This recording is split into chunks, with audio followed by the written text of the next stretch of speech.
तो दोस्तों, हॉलीवुड में बहुत सारी हॉरर मूवीज बनती है जो कि पूरी तरह से फिक्शनल यानी काल्पनिक होती है। लेकिन कंजूरिंग एक ऐसी हॉरर फिल्म सीरीज है जो कि रियल लाइफ इंसिडेंट से इंस्पायर्ड है और यहाँ भूत पकड़ने वाले दो असली लोगों की कहानी दिखाई गई है। एड और लोरेन वॉरेन, ये दोनों हस्बैंड वाइफ अमेरिका के पैरानॉर्मल इन्वेस्टिगेटर थे जिन्होंने कई सारे घोस्ट मैटर सॉल्व किए हैं। उन्हीं में से एक घटना 2013 की कंजूरिंग मूवी में दिखाई गई है जो कि बहुत ही डरावनी और इंटरेस्टिंग है। आज मैं द कंजूरिंग मूवी को शॉर्ट में एक्सप्लेन करूंगा, तो आइए देखते हैं।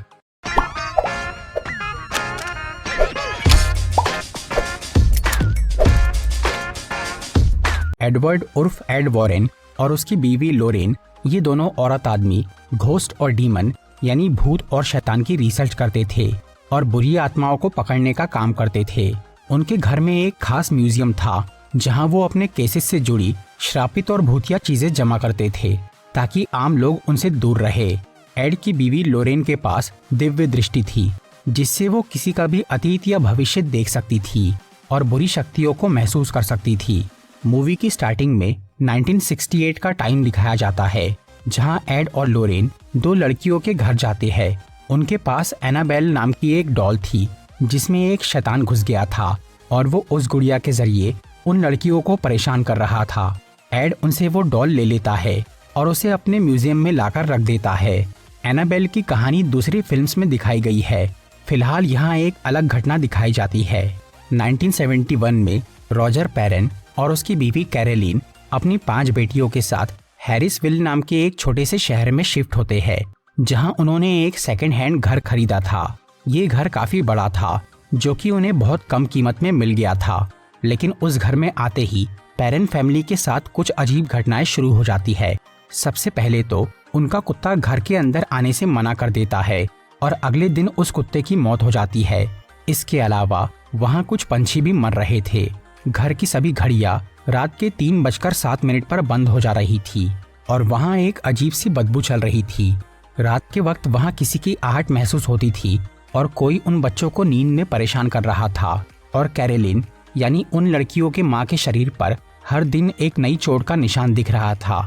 उस परिवार की सबसे छोटी बेटी अप्रैल को घर में एक पुराना म्यूजिकल बॉक्स मिलता है जिसमें उसे एक लड़के की आत्मा दिख रही थी और वो उससे बात कर रहा था। फिर एक रात क्रिस्टीन नाम की एक लड़की को एक भूत नजर आता है जो कि उसकी फैमिली को मारने की धमकी देता है। फिर एक दिन वो भूत कैरोलिन को परेशान करता है और उसकी 2 बेटियों पे हमला कर देता है। वो असल में एक औरत की आत्मा थी जिससे अब पूरा परिवार डरने लग जाता है और वो लोग इन भूतिया घटनाओं से बचने का तरीका सोचने लगते हैं। तब रॉजर और कैरोलिन को वॉरेन कपल के बारे में पता चलता है जो कि घोस्ट हंटर यानी भूत पकड़ने वाले लोग थे। इसलिए एक दिन कैरोलिन उनके एक सेमिनार में जाती है और वो एड और लोरेन से बात करके उन्हें अपने घर आने के लिए बोलती है। फिर जब वो दोनों उस घर में जाते हैं तो लोरेन को वहाँ कई सारी आत्माएं महसूस होती है, लेकिन उनमें से एक आत्मा सबसे खतरनाक और नफरत से भरी थी। उसी का भूत पैरन फैमिली को परेशान कर रहा था और वो आत्मा अब इस परिवार से चिपक गई थी। इसलिए अगर वो उस घर को छोड़ भी दे तो भी वो औरत उनका पीछा करके उन्हें मारने वाली थी। ये जानने के बाद रॉजर लोरेन और एड को उस घर में एग्जॉर्सिज्म यानी झाड़ फूंक करने बोलता है ताकि वो उस भूत से बच सके। लेकिन वो काम इतना आसान नहीं था। एग्जॉर्सिज्म के लिए पहले चर्च से परमिशन लेनी पड़ती थी और वो परमिशन तभी मिलती थी जब उन्हें पक्का सबूत मिल जाए कि सच में वहाँ कोई भूत मौजूद है। इसलिए एड और लोरेन पहले उस घर की हिस्ट्री निकालने का सोचते हैं ताकि उन्हें उस बुरी आत्मा के बारे में सब पता चल जाए। छानबीन के बाद उन्हें ये मालूम पड़ता है कि सन 1863 में उस घर में बैतशीबा नाम की एक औरत रहती थी जो कि काला जादू करती थी। उसने शैतान को खुश करने के लिए अपने एक छोटे से बच्चे की बलि चढ़ा दी थी। इसके बाद बैतशीबा ने रात के 3:07 पर एक पेड़ से लटककर आत्महत्या कर ली थी। इसलिए वो घर की घड़ियां उसी वक्त पे बंद हो जाती थी।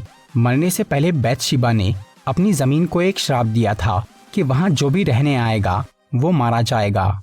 तब से यानी 1863 से लेकर 1970 तक जो भी उस घर में या आसपास की जमीन पे रहने आया उन्हें बैतशीबा की आत्मा ने परेशान करके मार डाला। वो अक्सर किसी औरत के शरीर पे हावी होके उसके बच्चे को मार देती थी और बाद में उस औरत से आत्महत्या करवा लेती थी जैसा उसने खुद किया था। इसलिए उस जगह पे कई मरे हुए लोगों की आत्मा भटक रही थी। उन्हीं में से एक रोरी नाम का एक लड़का था जो कि रॉजर की छोटी बेटी अप्रैल को दिख रहा था और अब बैथशेबा की बुरी आत्मा पेरेन फैमिली को खत्म करना चाहती थी। फिर एड और लोरेन अपने असिस्टेंट ड्रू और एक पुलिस ऑफिसर ब्रैड को लेकर रॉजर के घर में रुकने जाते हैं और वहां अपने कई सारे खास कैमरा और मशीन्स लगाकर भूत की मौजूदगी के सबूत जमा करने लगते हैं। पर ये देखकर बैथशेबा कोई हरकत नहीं करती ताकि उन्हें कोई सबूत न मिले और एड और लोरेन वहां एग्जॉर्सिज्म नहीं कर पाए। इसलिए अब घर का माहौल काफी नॉर्मल हो जाता है और इस मौके पर एक दिन रॉजर अपनी सभी बेटियों ऑफिसर ब्रैड और ड्रू के साथ कहीं घूमने जाता है। उस वक्त कैरोलिन घर में अकेली थी और एड और लोरेन बाहर खड़े थे। तभी अचानक कैरोलिन को बैथशेबा नजर आती है और वो उसके शरीर में घुस जाती है, पर वो किसी को भी ये बात जाहिर नहीं होने देती और कैरोलिन के अंदर शांति से रहकर हमला करने का सही मौका ढूंढती है। फिर एक दिन छानबीन के दौरान लोरेन उस घर के एक स्टोर रूम में गिर जाती है जहां उसे एक औरत की आत्मा नजर आती है जिससे बैथशेबा ने उसके बेटे रोरी को मरवा दिया था और उस औरत से खुदकुशी करवा ली थी। ये देखकर लोरेन समझ जाती है कि वो बुरी आत्मा कैरोलिन के साथ भी यही करना चाहती है। तभी बैथशेबा लोरेन पे हमला कर देती है। तब वो किसी तरह स्टोर रूम से बाहर आती है और सबको ये बताती है कि वो भूत कैरोलिन पे हावी हो गया है, इसलिए अब वो अपने बच्चों को मारने वाली है। इस बात पे से सबका ध्यान हटाने के लिए बैथशेबा रॉजर की एक बेटी नैन्सी पे हमला कर देती है जिसे सब लोग मिलकर बचाते हैं और नैन्सी पे हमले की घटना असिस्टेंट ड्रू ने कैमरे में रिकॉर्ड कर लिया था जिससे अब उनके पास भूत के होने का पक्का सबूत आ गया था। पर उस हमले से डरकर अब सब लोग वो घर छोड़ देते हैं और रॉजर की पूरी फैमिली एक होटल में रहने चली जाती है। दूसरी तरफ एड और लोरेन चर्च के फादर के पास जाकर उन्हें वो सबूत दिखाते हैं और उस घर में एग्जॉर्सिज्म करने बोलते हैं, लेकिन क्योंकि पेरेन परिवार वाले धार्मिक नहीं थे इसलिए उनके घर में झाड़ फूक करने के लिए बड़े चर्च से परमिशन लेना जरूरी था जिसमें थोड़ा समय लगने वाला था। इसके बाद जब एड और लोरेन अपने घर जाते हैं तो बैथशेबा वहां उनकी बेटी को मारने की कोशिश करती है क्योंकि वो लोग उस आत्मा का काम बिगाड़ रहे थे। इसलिए बैथशेबा एड और लोरेन को इस मामले से दूर रखने के लिए उन्हें डरा और धमका रही थी, लेकिन वो दोनों डरने की बजाय अब उस भूत को खत्म करने का फैसला कर लेते हैं ताकि वो किसी को भी परेशान न कर सके। तभी रॉजर उन्हें कॉल करके बताता है कि कैरोलिन अपनी दो बेटी क्रिस्टीन और अप्रैल को लेकर कहीं चली गई है। इससे लोरेन ये समझ जाती है कि कैरोलिन अभी बैथशेबा के वश में है और वो अपनी बेटियों को उसी घर में ले जाकर मारना चाहती है, जिसके बाद वो खुद भी मर जाएगी। इसलिए एड और लोरेन रॉजर को वहां जाने बोल देते हैं और वो खुद भी ब्रैड और ड्रू के साथ उस घर में चले जाते हैं। वहां पे कैरोलिन क्रिस्टीन को मारने ही वाली थी, पर तभी सब लोग वहां आकर उसे रोक लेते हैं और क्रिस्टीन को बचा लेते हैं। पर अप्रैल वहां कहीं भी मिल नहीं रही थी, इसलिए ड्रू उसे ढूंढने लगता है और बाकी लोग कैरोलिन को वहां से निकालकर चर्च ले जाने की कोशिश करते हैं। लेकिन वो जैसे ही उसे घर से बाहर लाते हैं तो कैरोलिन का शरीर जलने लगता है क्योंकि बैथशेबा उसे वहां से बाहर नहीं जाने देना चाहती थी। इसलिए वो लोग फादर को वहीं बुला के एग्जॉर्सिज्म करने का सोचते हैं, लेकिन उनके पास इतना समय नहीं था कि वो बैथशेबा को फादर के आए तक रोक सके। इसलिए अब सब लोग कैरोलिन को एक कुर्सी से बांध देते हैं और एड खुद ही एग्जॉर्सिज्म करना शुरू करता है, जो कि वो पहली बार कर रहा था।